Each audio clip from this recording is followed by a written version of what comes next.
Down goes Bitcoin. Down goes Bitcoin. Well, maybe not down for the count, but down at the moment. A Minnesota dog survives 5 nights in a window well in bitter cold snow. And Simone Biles adds her name to the Me Too list for Larry Nassar, the doctor who is being charged right now, going to a trial for some very bad things. Those 3 stories were pretty big stories, but not quite big enough to break the top 10 for this week. So what's in this week's top 10? You'll find out in just a moment. For the weekly wrap-up show from This is a Conversation, this is for the week ending January 20th, 2018.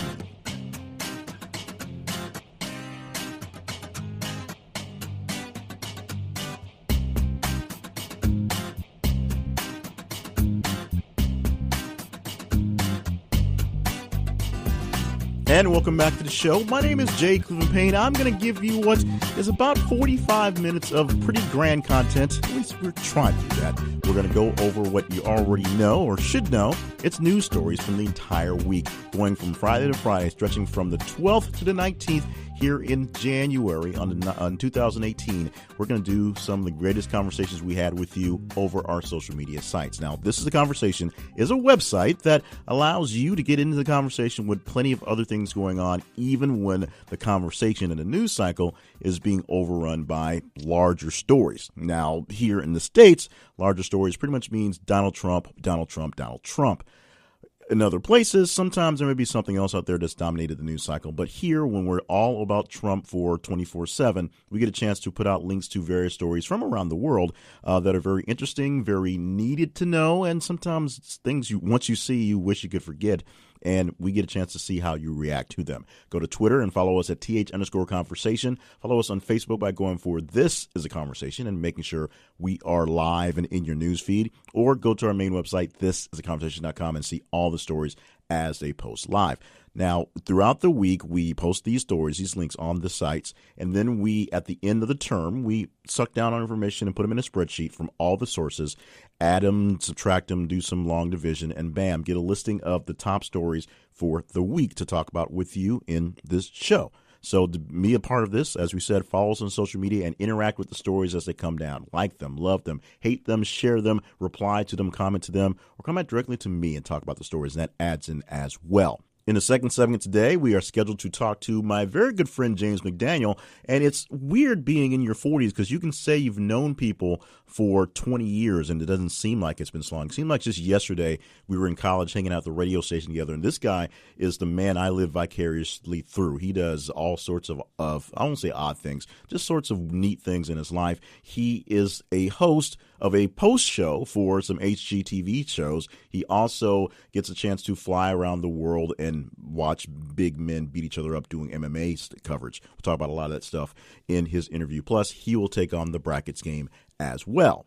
Now, let's get into the top 10 for this week. As we said, is the week ending January the 20th, 2017. So going from the 12th to the 19th or so, these are the top 10 stories as per said by you.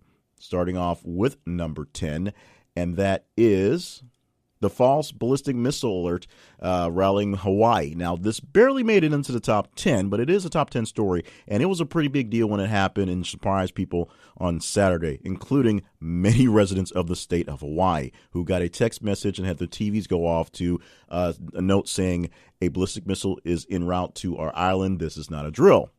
Actually, it was not a drill. It was a flat-out mistake. During a shift change in Hawaii's version of their emergency management system, somebody hit the wrong button in resetting all the commands and fired off this message to the entire state. It only took them 40 minutes to pull this message back, even though they knew within a few minutes that it was off. In the meantime, there are a whole bunch of issues on how this got happened and who was to blame and how knew about it and was the president golfing at the time and things like that. We do know that tensions are are high because of the North Korean thing. But right now, since they're seemingly doing much better, we'll probably talk about that in a little bit. There was no missile heading towards Hawaii on the weekend, and this became a big issue, a big red face for the people working their management system there in Hawaii, and efforts to make sure this never happens again, which always happens when the things happen, are going on right now. Going to the number 9 story. The number 9 story gets a jump in response of, let's see, it gets response 4.8 0.82% from the 10 story. And this is a story. We have a lot of sports this week, so most of it kind of silly. This is one that's really silly. Rockets players try to get into Clippers locker room. Now, there was a very chippy game between the Rockets and the Lakers this week. On the Lakers' home floor, the Staples Center, of course, they share that building with the Lakers. We know that. But the Clippers were playing this time, and the big issue was the Clippers, who lost Chris Paul to the Rockets. Not so much lost, but he left for the Rockets, and the Rockets were in town playing. And like we said, there's a chippy game, a lot of back and forth, a lot of things going on. And because Chris Paul is a former Clipper and knows the ins and out of the stadium, the arena, the Staples Center, if you will, he knew a back route into the locker room for the Clippers. Being the visiting team and not being happy with the way things went down, him and a couple of his boys rolled into the Clippers locker room to sort of fix things. Things were not fixed as you would believe, but things did not escalate even more out of hand either. So that's the good news on that. But it was a pretty silly thing happening that they decided they were going to go run up on the guys because of just guy stuff. We'll see how this actually plays down. I don't know. I know that there were no fines levied for what happened, but I don't know if there's any actual NBA repercussions going to happen and any physical repercussions between the players. Well, I guess this isn't hockey, but we'll see what happens as the season goes on for the NBA. This one goes to the number 8 story. It's a jump in response, 6.9%. And this one may take a little setup, a little time to remember. The headline, woman convicted in fatal buttocks injection procedure dies in prison. Now, let's back this up a little bit. The woman was convicted in the 2012 death of a Georgia woman who had died after recently receiving silicone butt injections. She has died.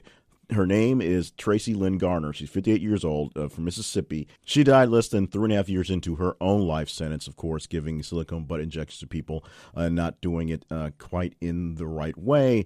It's cheaper than plastic surgery, but the legal injections make it dangerous, essentially not being licensed. And as you say, the person who died in this incident died of heart failure due to complications of having bad silicone cells in their butt. Yes, that's exactly what happened.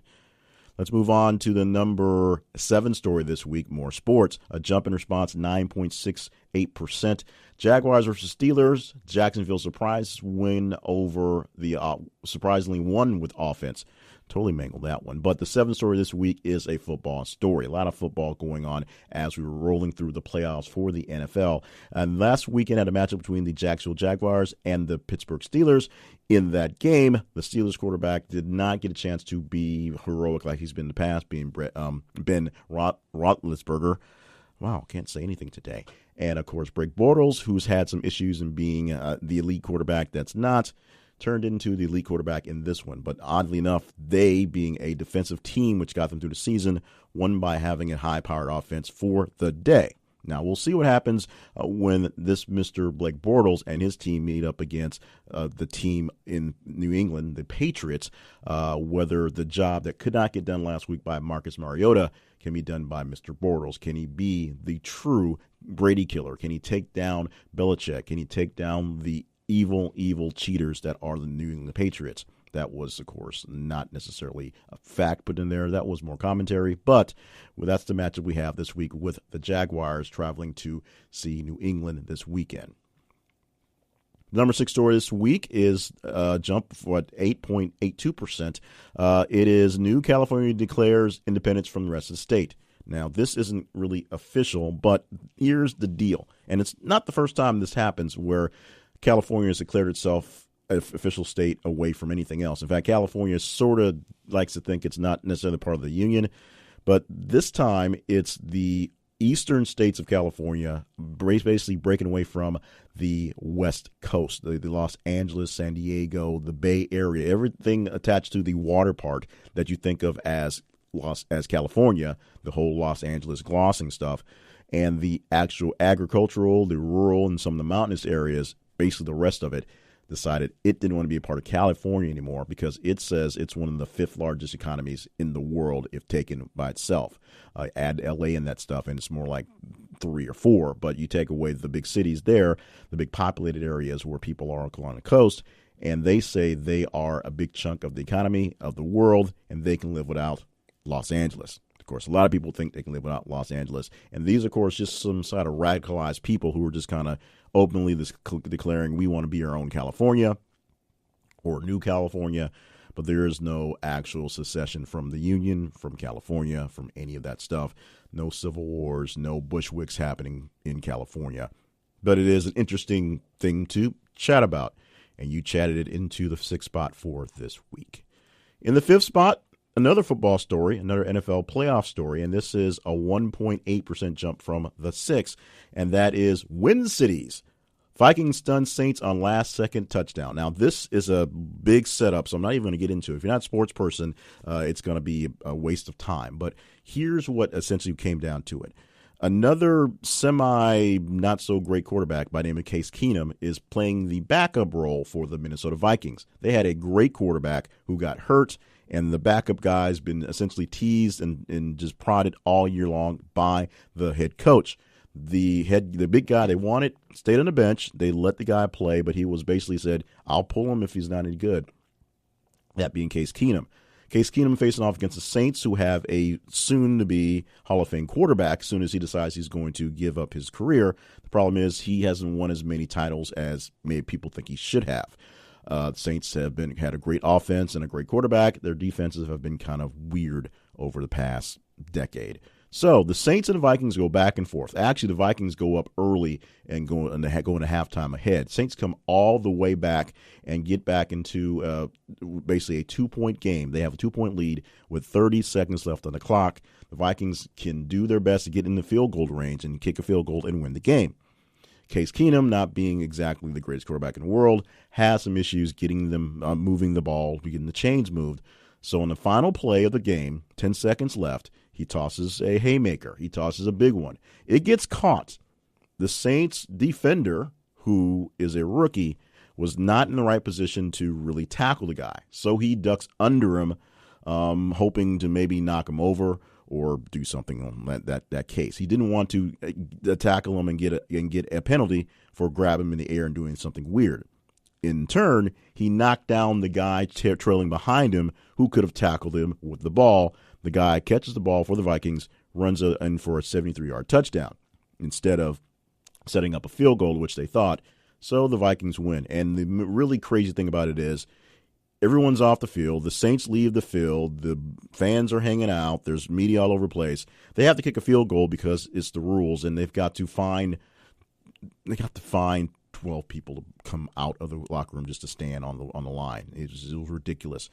So the Saints are killed in the very last minute fashion by that one play. Now this sets up the battle of the mediocre quarterbacks as the Eagles, the number 1 seed, who also had a very good quarterback who got hurt and was replaced by the guy they used to have there. That's a long story. Are facing Case Keenum and the Vikings. We'll see how that goes. Oddly enough, the Eagles, who are the number 1 seed, and should be the favorite team because they're number 1, are not the favorites because no one likes their quarterback. The number 4 story, and we stay with sports, going to a different type of ball sport, and the pun is intended there. 18.58% jump in response to this headline. Ball brothers go scoreless in Lithuanian debut. Now, we've talked about the Ball brothers, that being LaMelo and LiAngelo, doing what they're doing. Not very much, honestly, for the world of basketball. They, of course, have been pulled out of the American game. LaMelo, let me get the leads right. LiAngelo pulled out of UCLA after his incident over in China, and LaMelo pulled out of high school because his dad's kind of a jerk, and sent to Lithuania to play with a Lithuanian professional team. Their debut for the game over there, where they played a Lithuanian junior team, where they went scoreless there as well. Pretty much the same thing happening here. In the first professional level game, they really got beat down badly. So they combined for 29 points on Tuesday in the Big Ballers sponsored showcase tournament. But that was, of course, played against second-tier teams and kids mostly. But in their main pro debut, they stunk up the place. That's pretty much it. So the legacy of the Ball brothers, while Lonzo is sort of so-so right now as a point guard for the Lakers, the legacy for the other two and the legacy of the Big Baller brand held by, the big baller himself. We'll see how that rolls on. We move now to the third story this week. This one's sports entertainment. Jump in response, 26.8%, and that is Paige, the wrestler with WWE, is reportedly done as a performer due to injury. Now, Paige has fought and battled a lot to get back into the scene for the WWE. In fact, we're going to do this quickly because this is actually, I believe, a holdover from last week when it made in last week with its number late because it was so high. Paige fought through some battles with personnel, some battles with some substance abuse, and some battle with some injuries to get back into the game. At this point, she's essentially done, career ending maybe early, but at least currently career ending for what's going on in Paige's life. So we'll hope to see her doing some behind-the-scenes stuff and maybe doing some training sometime, but it looks like her role on air, on screen for the WWE is kaput, at least for now.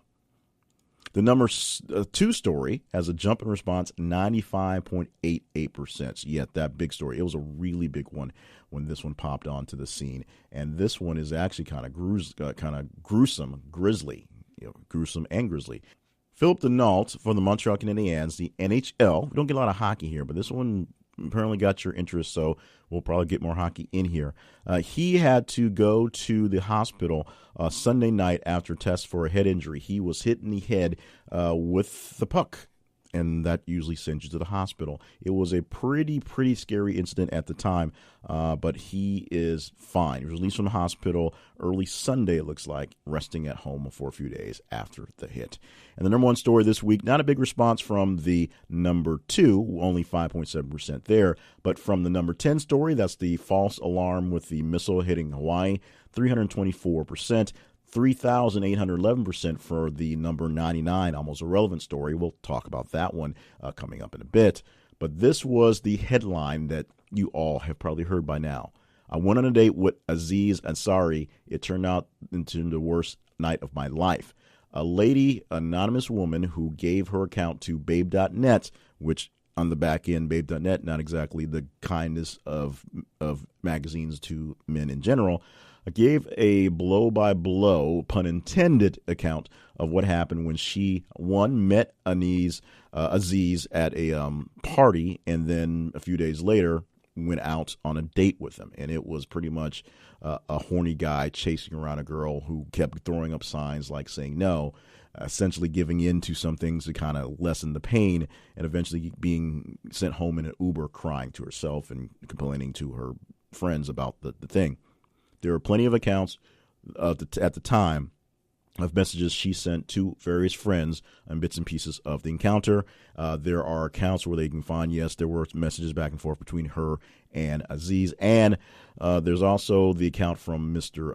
Ansari, I always mess his name up, where he said he saw it in a different light. It seemed kind of okay at the time. He's still down with the cause. The cause itself is the Time's Up cause. He wore a Time's Up button when he won his Golden Globe Award a few days ago or a weekend ago, and that has been a craziness thing all over the place. So this story taking the lead in the shifting from the 10 to 10 or the 7 to 7, and it's still a big deal. People are now wringing their hands over A, Me Too, B, Time's Up, and C, are men really allowed to be men anymore, and what that actually means.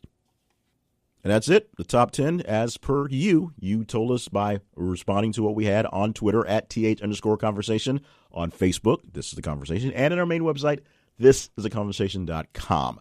Coming up, we're going to talk to my good friend James McDaniel about the life of being a wild party man and how he got so lucky and I got to be kind of old.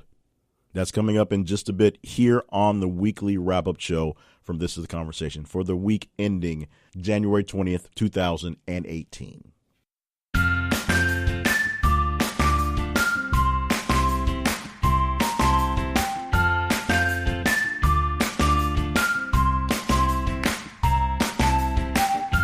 Once again, I'm asking for your help. Now, you know I'm trying to improve what we have going on here for this podcast, and I'm needing some help getting some big fish to do some brackets. So I'm looking for some larger guests to get on the brackets, and I'm engaging with you, the listeners, who may or may not know these people. Chances are, in these early stages, you probably don't, but maybe you might learn a few things about some folks. I'm adding a list, calling it the wish list, and if you go to thisisaconversation.com/wish list, you can see the wish list of names that I'm adding of people I'd like to see to get an interview with. Just quick interviews for the brackets and maybe for some larger projects I have going on down the line because, there's always another angle. Now, we're going to start off this week with 3 big names of people I have no idea I'm going to get in contact with, but here we go. Noah Kagan. Noah Kagan is famous for being one of the early members of the Facebook clan and an early member at Mint, getting fired from those jobs and doing on to do some pretty cool things on his own. He's sort of becoming a Tim Ferriss-ish person, and he seems like he's really interesting, and so I think he'd probably be down to do this. But I, of course, don't actually know Noah, so I don't know if he'd take my invitation. Number 2 is LeBron James. LeBron James, who we know as possibly the greatest basketball player of all time. The other possibility could be Michael Jordan, and there's a few other names that get circled around, but you really wait to have these debates till after they're done so they can really debate about it. LeBron James is a pretty big and polarizing figure in the sports world and actually in the world in general, doing some things and saying some things that his predecessors in the past as greatest players of the world may not have done in the political realm. But he believes he has a voice and a message that needs to be said, heard, and people need to hear what he has to say. And I'd like to have him say some things with us here on the brackets. And Billy Idol, for no reason other than the fact that I listen to a lot of the 80s on my Sirius XM radio, and Billy Idol seems to be in heavy rotation most weekends. So he's in my head, and it'd be cool just to talk to Billy Idol. Why not? Those are 3 names out there that are on a growing list of names of people that we'd like to see if we can get a hold of. So if you happen to know any of these people, see if you can hook me up. It'd be great. I don't have much other than Starbucks gift cards, but we can see what we can do, and it'd be appreciative to make this thing get a little better. So thank you in advance.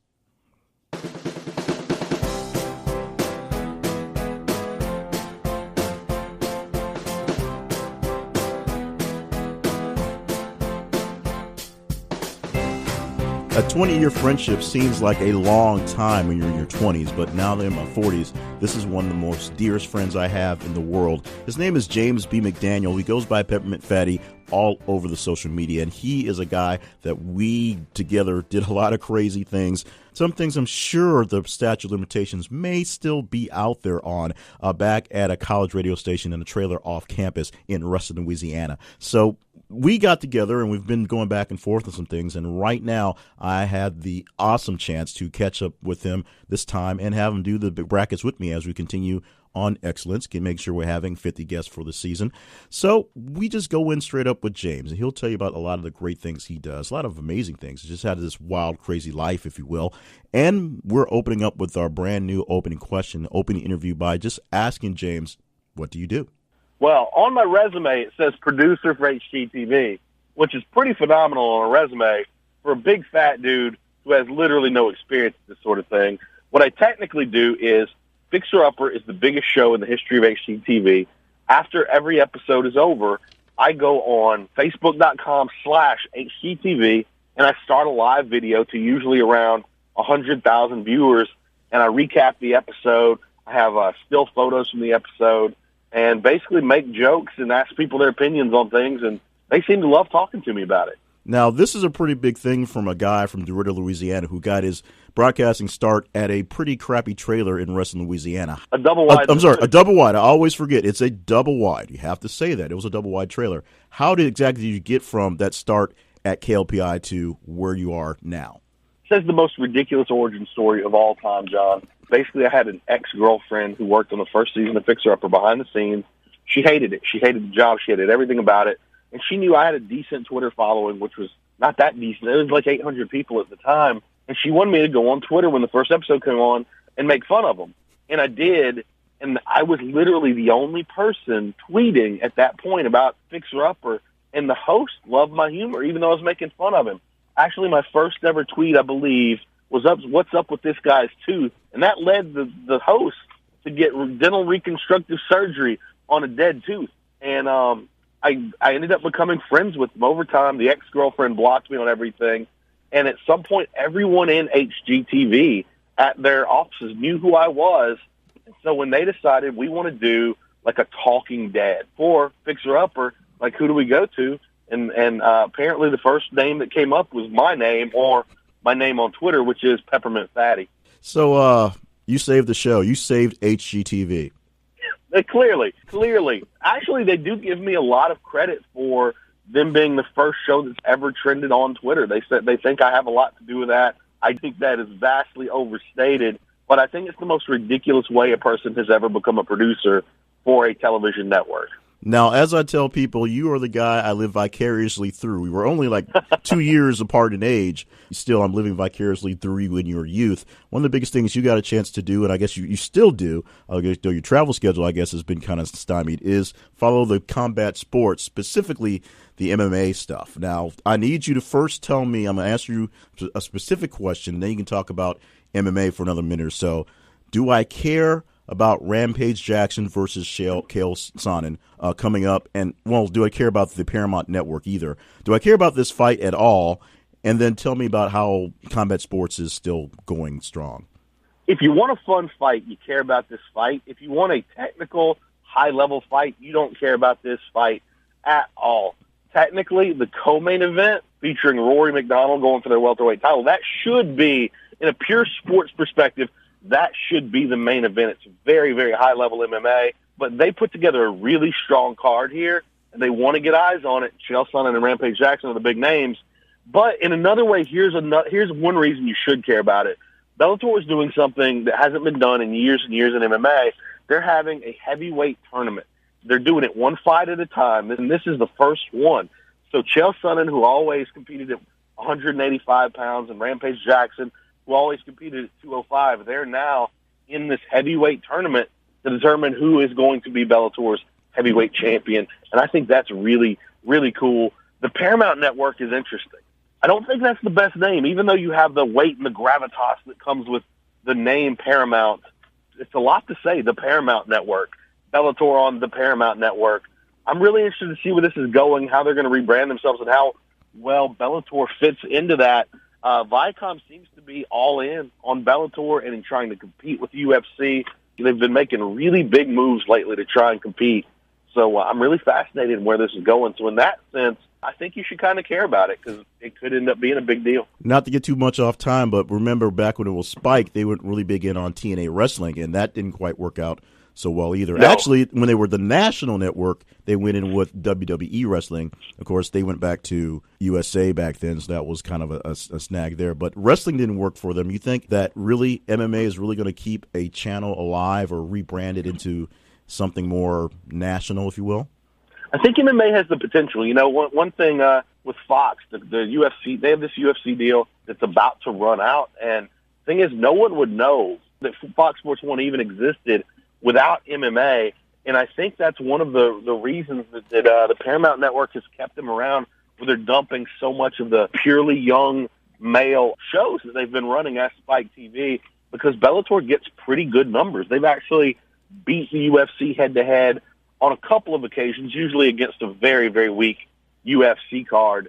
And actually this weekend, I'm going to throw this out for anybody that's interested in MMA, this is actually a really good time to watch a Bellator show because it's going head-to-head with UFC 220, which is really a two-fight card. And the two fights are great. It's the light heavyweight title fight and a heavyweight title fight. But the Spike card is going to end. Their main event, Chael versus Rampage, is going to end right before those two UFC main events start. So it's a perfect weekend to check out both shows. All right, so this is a perfect weekend to check out how you do in the brackets, of course. We're going to play the game, and let me do a quick recap for folks who've never heard this thing before. What we do is, in the first segment, people have heard the top 10 stories this week as voted on by responses for people around the world. You have no idea what these stories are, correct? None. So I'm going to give them to you in rearranged order, two at a time. You get a chance to eliminate them bracket style, just like the NCAAs. And then if you go through the first round of 4 and you skip that last one, we're going to skip that one and move on. So that's how that works in the bracket rounds. Each round you get a chance to eliminate one of the two till you're finally down to your top story of the week. And we'll give you a little time to discuss that one. So, James McDaniel, you ready to play the brackets? I'm ready. All right, so this is the number 1 story versus the number 8 story this week. Number 1 is the date description that went round the world from Babe.net on Aziz Ansari, and you probably know what the rest from there. The number 2 story is Tracy Lynn Garner, who, of course, was found guilty for a fatal silicone buttocks injection, dying in prison over the weekend, or during the week, I should say. Which of those 2 stories is moving forward? While I am really interested in knowing more about this buttocks injection, because I'm ignorant on that story, we've got to go with Aziz Ansari. I think that's a very important story. All right, so the next 2 is actually a holdover that made a big push last week that was high enough to stay this week. Paige reportedly done as an in-ring performer for WWE due to injury. And number 7 story, and Paige is the 3rd story. Number 7, Jags versus Steelers, where Jacksonville won surprisingly with actual offense. Which of those 2 stories is going forward? I've got to go with Paige. All right. So we go to next. And of course, if you want to skip one, you have a chance to skip. Are the numbers 10 and 6. The number 10 story is the false alarm missile attack on Hawaii over the weekend. And number 6 is New California, where a big chunk of California declared it wanted independence from the actual coast, although they don't really declare independence. Which one of those stories is moving on? Or would you like to pass on those 2? This is really tough. I really like both these stories, but I think I'm going to go with Hawaii. I'm going for the upset with number 10. All right. So now you have 2 more groupings to go. You either pass this one and go to the next or get rid of the last one. This one is Rockets player try to get into Clippers locker room, the 9 story, or number 5, going back to NFL football, Vikings stun Saints on last-second TD. Vikings stun Saints. All right, so that means we are not going to talk about the Ball brothers going scoreless in their Lithuanian debut and Canadians Danault being hit in the head with a slap shot last week. So those 2 stories are not going to battle on. We now have the number 1 versus number 3. Paige, we're seeing them backwards for some reason. Paige being out of the WWE because of injury versus Aziz Ansari. I never thought I'd say this, but I've got to pick Aziz over Paige. Never in my life. It's a huge story. It's a huge story this week. And now we have the 10, the missile attack that wasn't on Hawaii, versus the Saints losing it in the last 10 seconds of the game versus the Vikings, versus the amazing Case Keenum. I'm still shook over the Saints loss, so I have to go with that. All right. I'm personally affected. It hurt. It really hurt watching that one.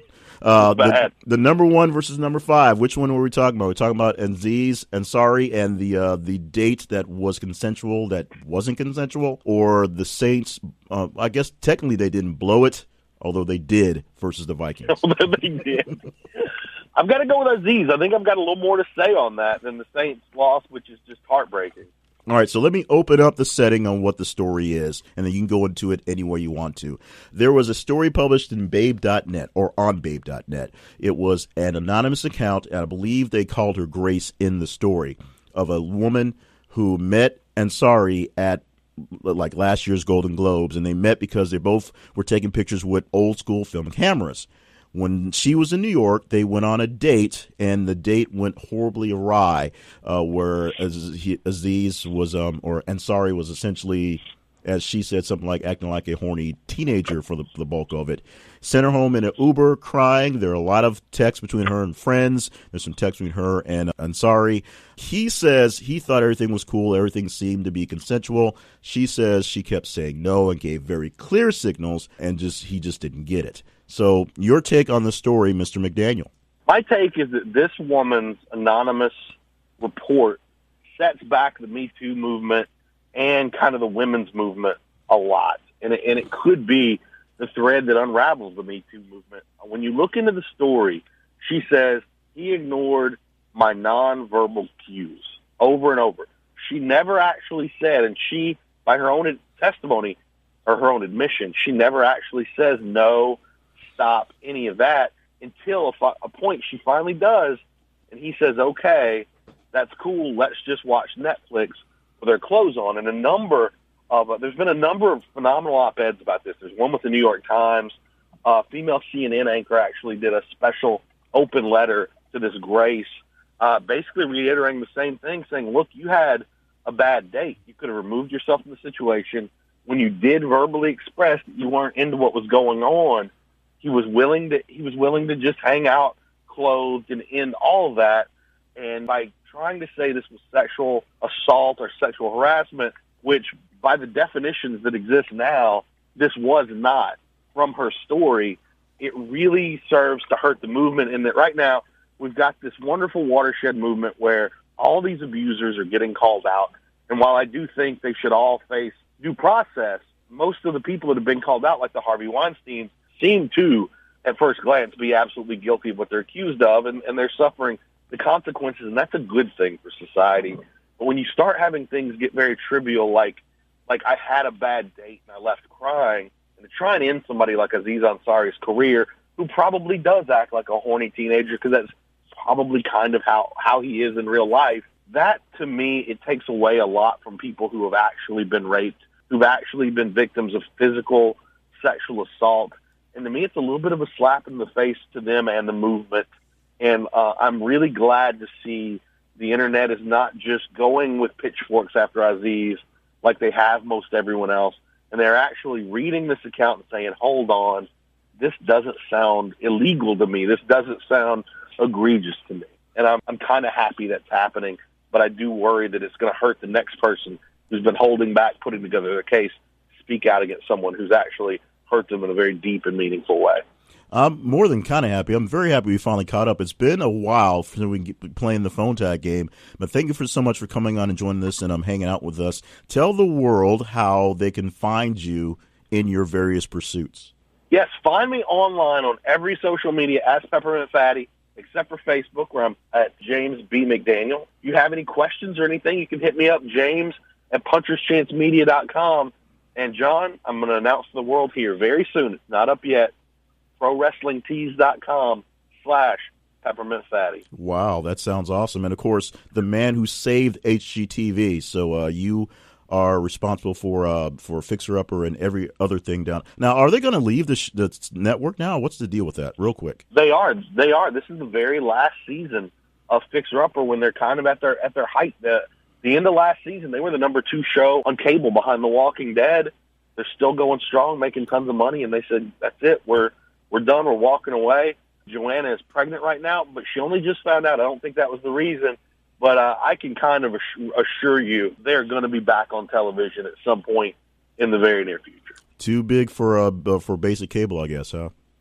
I think so. I think that's what it boils down to. They're going to Netflix. There you go. Binge watch your made up TV as much as you want to. Thank you so much, James, and thank you for hanging out with us for the brackets. Thank you for having me. It's been a real honor.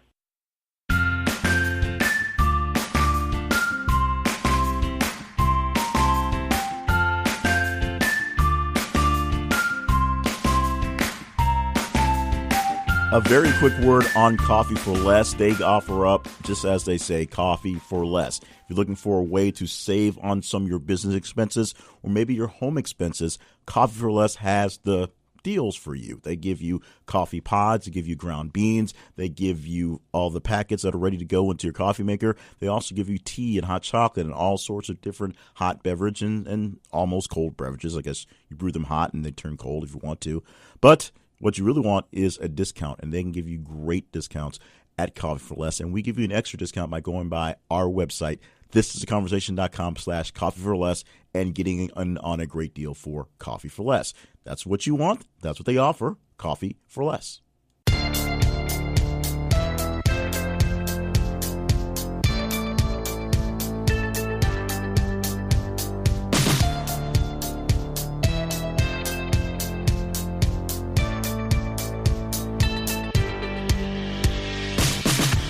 Once again, special thanks to my good friend James McDaniel for helping us out by doing the brackets, hanging out with us and playing the game and just catching up, shooting the breeze. Good to talk to my good friend. We started off in college radio way, way back in the day, and it's great to see some good guys and good friends doing great things. Now, we are really running out of time. We have about 5 minutes or so left, so let me go ahead with the close before we get into the close. If you want to have your votes counted in all the things we do along the conversation, especially getting in for the top 10 list, seeing which stories you think are the best, it's very simple. Follow us on social media, th_conversation. That's for Twitter. Look for us on Facebook at This Is a Conversation, or just go by the website, thisisaconversation.com, where all the details are there as well. So it's that simple. For information on me, getting a hold of me, my main website is jclevelandpayne.net, and you can email me at info@jclevelandpayne.net. So wrapping things up for the week with the stories that didn't quite make it in. And starting off with the almost irrelevant story of the week. This was the number 99th story this week. 99 distinct stories in this week's full listing. And it was one that came out late-ish yesterday, so it had a little chance of making a lot of traction, but other things did get in the way. That was 1 year after Trump's inauguration, no one will say how they spent the extra money. Now, after the inauguration, or essentially in the inauguration, they had a chance to raise money to throw a big party. That's how you do things. And they raised a record amount of money, about $106 million at the inauguration itself.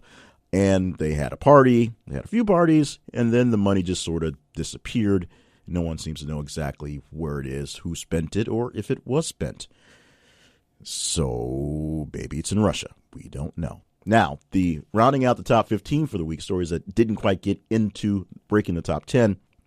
Number 11 was the plunging of Bitcoin. Bitcoin was down this week, about 47% from its peak in December. So just a few weeks into the new year, the bubble in cryptocurrency seems to be a little weak, a little stretched. Maybe not quite burst yet, but the cryptocurrency thing may have an issue, and Bitcoin itself down quite a bit since its massive jump in the end of the year, a massive drop to start the beginning of the year. A natural meteor fireball exploded over Michigan, and it freaked out a lot of people in that state as well. That was the number 12 story this week. The number 13 story was a Minnesota dog who was blind and got lost in the middle of the snowstorms we had the past couple of days. And the dog spent 5 nights wrapped up in the window well in somebody's basement trying to fight the cold, and was able to survive the 5 nights. In fact, the dog was found when the person who lived at the house walked over into the basement and noticed something seemingly moving in what should have been a snow-covered window. When I called the police, 911, and went to check it out, and they were able to dig the dog out. Found out the dog was blind. The owner let the dog out a few days ago, obviously, to go do its thing. She didn't come back. The owner spent a day or two looking for the dog, didn't know what was going on, was happy that the dog was alive and survived all the things going on. A good, happy story from our small snow apocalypse that we had from the week. Not so great story with Simone Biles adding her name to the listing of Me Too in the gymnastics scene. Larry Nassar, who's actually on trial right now, and people are speaking out about all the offenses he's done. There's like gymnast after gymnast after gymnast giving personal testimony. In fact, he even asked to not have to listen to it because it was so hard to hear, and the judge was like, deal with it. Simone Biles added her name to the listing of ladies who had to deal with this. So it's a very sad story, and very amazing that he was able to go nearly 30 years dealing with gymnasts and young ladies and was able to do all this damage. And finally, the number 15 story, right out of reach, was Dan Gurney, who was a pioneer in IndyCar and NASCAR and Formula One and Le Mans. If it had wheels and a wheel and he drove it, that made no sense. He died this week at the age of 86. Now, we used to do a long listing of people who died, people we lost in this show, and we stopped because we reformatted a lot of things. We may start adding some of those to the times we have running out, but right now we're going to go to some stories in the time we have allotted, about a minute and a half, to just some stories that were in the mix. And these stories are pretty much at random as it is, so no real importance. We just have them here. I have a listing, and I'm going to go down as quickly as I can until we're out of time. Starting off with the amazing story. If you saw the video, it was just epic and weird at the same time, of 2 injured in a car that went airborne. It hit a curb, went into the air, and crashed into the 2nd floor of a building. So they believed that narcotics were involved, that the people were drunk. Oddly enough, injuries means minor, nothing serious, no one hurt in that thing, and the car left dangling out of the house for a few hours so they could clear it out. North Korea and South Korea decided they're going to carry a single flag at the Winter Olympics coming up in a few weeks, and they will have a joint women's hockey team, ice hockey team, for the ceremony. That's really quick and thinking going together. We'll see what it means for the actual future of a joined, combined Korea, or if this is just a ploy by Kim Jong-un to get what he wants out of Donald Trump. And there was a article that came out that talked about the rule of men have for dating younger women, because men have traditionally been able to do that for reasons in the past that made more sense. Today, it's just sort of weird. But essentially, the rule is men can date women half their age plus 7. And this dates back to 1901 etiquette, actual rules of engagement. And Apple plans to hire 20,000 people, open a second headquarters, and pay $38 billion in tax bills from overseas profits. That's money that is going overseas that they're sort of stealing from the taxes here. They're just going to funnel it back into the U.S., and that also shows that Donald Trump's big tax thing is working. We're out of time for today. Thank you so much for listening to the podcast. And, of course, subscribe, share, and be back next week for more from This Is The Conversation.com.